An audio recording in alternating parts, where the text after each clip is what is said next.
നമസ്കാരം. വയനാട്ടിലെ ഉരുൾപൊട്ടൽ മേഖല സന്ദർശിക്കരുതെന്നും അഭിപ്രായങ്ങൾ പറയരുതെന്നും ശാസ്ത്ര സാങ്കേതിക വിദഗ്ധർക്ക് നൽകിയ ഉത്തരവ് പിൻവലിക്കാൻ നിർദ്ദേശം നൽകിയ മുഖ്യമന്ത്രി പിണറായി വിജയൻ കടുത്ത അമർഷത്തിൽ. പഴയ പഠനങ്ങൾ സംബന്ധിച്ച വിവരങ്ങൾ മാധ്യമങ്ങളോട് പങ്കുവെക്കരുതെന്നും ദുരന്ത നിവാരണ പ്രിൻസിപ്പൽ സെക്രട്ടറി ടിങ്കു ബിസ്വാൾ പ്രത്യേക കുറിപ്പിൽ അറിയിച്ചിരുന്നു. ഈ സംഭവത്തിൽ ടിങ്കു ബിസ്വാളിനെ സർക്കാർ ശാസിച്ചേക്കും. അത്തരത്തിലൊരു നയം സർക്കാരിന് ഇല്ലെന്നും വാർത്ത തെറ്റിദ്ധാരണ സൃഷ്ടിക്കുന്നതാണെന്നും ഇത് പിൻവലിക്കാൻ ഇടപെടണമെന്നും ചീഫ് സെക്രട്ടറിക്ക് നിർദ്ദേശം നൽകിയതായി മുഖ്യമന്ത്രി അറിയിച്ചു. ഇത്തരമൊരു നിർദ്ദേശം പുറത്തു വന്ന സാഹചര്യം മുഖ്യമന്ത്രി പരിശോധിക്കും. കേരളത്തിന്റെ ദുരന്ത നിവാരണത്തെക്കുറിച്ച് പരാതികൾ ഉയരുമ്പോഴാണ് വിവാദ നിർദ്ദേശം ചർച്ചകളിലെത്തിയത്. ഇത് സർക്കാരിന്റെ ഏകാധിപത്യ സ്വഭാവത്തിന് തെളിവായി ഉയർത്തിക്കാട്ടി. ഇതോടെയാണ് മുഖ്യമന്ത്രി തിരുത്തലിന് തയ്യാറായത്.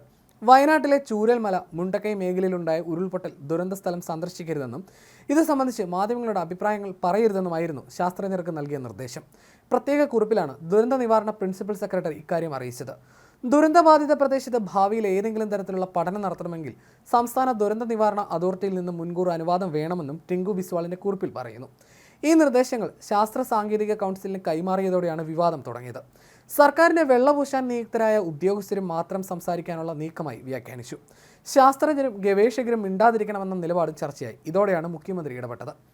സംഭവത്തിൽ മുഖ്യമന്ത്രിയുടെ കുറിപ്പ് ഇങ്ങനെയായിരുന്നു: വയനാട്ടിലെ മേപ്പാടി പഞ്ചായത്ത് ദുരന്ത മേഖലയെ പ്രഖ്യാപിച്ചിരിക്കുന്ന സാഹചര്യത്തിൽ അവിടെ സന്ദർശിക്കരുതെന്നും അഭിപ്രായം പറയരുതെന്നും ശാസ്ത്ര സാങ്കേതിക സ്ഥാപനങ്ങളോടും ശാസ്ത്രജ്ഞരോടും സംസ്ഥാന ഡിസാസ്റ്റർ മാനേജ്മെന്റ് അതോറിറ്റി ആവശ്യപ്പെടണമെന്ന നിർദ്ദേശം നൽകിയതായ വാർത്ത തെറ്റിദ്ധാരണ സൃഷ്ടിക്കുന്നതാണ്. അത്തരമൊരു നയം സംസ്ഥാന സർക്കാരിനില്ല. ഇങ്ങനെ ദ്വേദിപ്പിക്കും വിധം ആശയവിനിമയം നടത്തിയത് ബന്ധപ്പെട്ട ഉദ്യോഗസ്ഥർ ഉടൻ പിൻവലിക്കാൻ ഇടപെടണമെന്ന് മുഖ്യമന്ത്രി പിണറായി വിജയൻ ചീഫ് സെക്രട്ടറിയോട് നിർദ്ദേശിച്ചു എന്നായിരുന്നു മുഖ്യമന്ത്രി വ്യക്തമാക്കിയത്. ഉത്തരവിനെതിരെ ഇടതനുഭാവികൾ പോലും രംഗത്തെത്തിയിരുന്നു. എന്നാൽ ദുരന്ത സമയത്ത് നിയന്ത്രണങ്ങൾ ആവശ്യമാണെന്ന് അഭിപ്രായപ്പെടുന്നവരും ഏറെയുണ്ടായി. യാതൊരു ന്യായീകരണവുമില്ലാത്ത നിർദ്ദേശമാണെന്നും ശാസ്ത്ര സ്ഥാപനങ്ങൾക്ക് സ്വതന്ത്രമായി പഠിക്കാനും നിഗമനങ്ങളിലെത്താനും കഴിയണമെന്നും ഒരു വിഭാഗവും അഭിപ്രായപ്പെട്ടു. തട്ടിക്കോട്ട് ശാസ്ത്ര റിപ്പോർട്ട് വേണ്ട എന്നല്ലേ ഉദ്ദേശിച്ചതെന്നും മറുവിഭാഗം വാദിക്കുകയും ചെയ്യുന്നു. സർക്കാരിന് ഹിതകരമല്ലാത്ത ശാസ്ത്ര പഠനങ്ങൾ തൽക്കാലം വെളിച്ചം കാണാതിരിക്കാനുള്ള ഇടപെടലാണെന്നും വിമർശനമുയർന്നു. അനാവശ്യ നിർദ്ദേശമെന്ന് ദുരന്ത നിവാരണ വിദഗ്ധൻ മുരളി തുമ്മാരക്കുടിയും വിമർശിച്ചിരുന്നു. Revenue disaster management principal secretary Tinku ബിസ്വാളാണ് ശാസ്ത്ര സാങ്കേതിക വകുപ്പ് പ്രിൻസിപ്പൽ സെക്രട്ടറി പ്രൊഫസർ KP സുധീറിന് ഉത്തരവയച്ചത്. ദുരന്തബാധിത മേഖലയായ വയനാട്ടിലെ മേപ്പാടി പഞ്ചായത്തിലേക്ക് സംസ്ഥാനത്തെ ശാസ്ത്ര സാങ്കേതിക സ്ഥാപനങ്ങൾ ഫീൽഡ് വിസിറ്റ് നടത്തരുതെന്ന് നിർദ്ദേശിക്കണം. മാധ്യമങ്ങളുമായി ശാസ്ത്രജ്ഞർ തങ്ങളുടെ പഠന റിപ്പോർട്ടുകളോ അഭിപ്രായങ്ങളോ പങ്കുവെക്കരുത്. ദുരന്തബാധിത മേഖലയിൽ ഏതെങ്കിലും തരത്തിലുള്ള പഠനം നടത്തണമെങ്കിൽ സംസ്ഥാന ദുരന്ത നിവാരണ അതോറിറ്റിയുടെ മുൻകൂർ അനുമതി വാങ്ങണമെന്നുമായിരുന്നു ഉത്തരവിലുണ്ടായിരുന്നത്. ഉരുൾപൊട്ടൽ മേഖലയിൽ നിന്ന് മാധ്യമങ്ങളെ അകറ്റി നിർത്താനാണ് സർക്കാരിന്റെ ശ്രമം. പഠന റിപ്പോർട്ടുകൾ പങ്കുവെക്കുന്നതിന് എന്തിന് വിലക്ക് ഏർപ്പെടുത്തണമെന്ന ചോദ്യം ഈ ഘട്ടത്തിൽ ഉയർന്നു.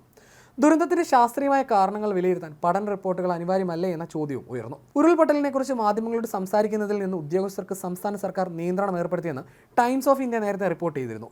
Chief secretary V. വേണു വിളിച്ചു ചേർത്ത യോഗത്തിന്റെ അടിസ്ഥാനത്തിലാണ് ഇത്തരമൊരു തീരുമാനം സർക്കാർ കൈക്കൊണ്ടത്. മാധ്യമങ്ങളോട് സംസാരിക്കാൻ ഉന്നത ഉദ്യോഗസ്ഥർക്ക് മാത്രമാണ് അനുമതി നൽകിയിരിക്കുന്നത്. താഴെത്തട്ടിലുള്ള ഉദ്യോഗസ്ഥർ മാധ്യമങ്ങളോട് സംസാരിക്കരുതെന്നാണ് നിർദ്ദേശമെന്നായിരുന്നു വാർത്ത. ദുരന്ത നിവാരണ പ്രവർത്തനങ്ങളിൽ ഏർപ്പെട്ടിരിക്കുന്ന ഇൻസിഡന്റ് കമാൻഡറിനും ജില്ലാ കളക്ടർക്കും മാത്രമേ പ്രാദേശിക മാധ്യമ സമ്പർക്കം പുലർത്താൻ അനുവാദമുള്ളൂ എന്നുമായിരുന്നു സർക്കുലറിൽ നിർദ്ദേശിച്ചിരുന്നത്. മറ്റൊരു ഉദ്യോഗസ്ഥനും മാധ്യമങ്ങളുമായി സംവദിക്കുകയോ വിവരങ്ങൾ പങ്കിടുകയോ ചെയ്യരുതെന്നുമായിരുന്നു നിർദ്ദേശം നൽകിയത്.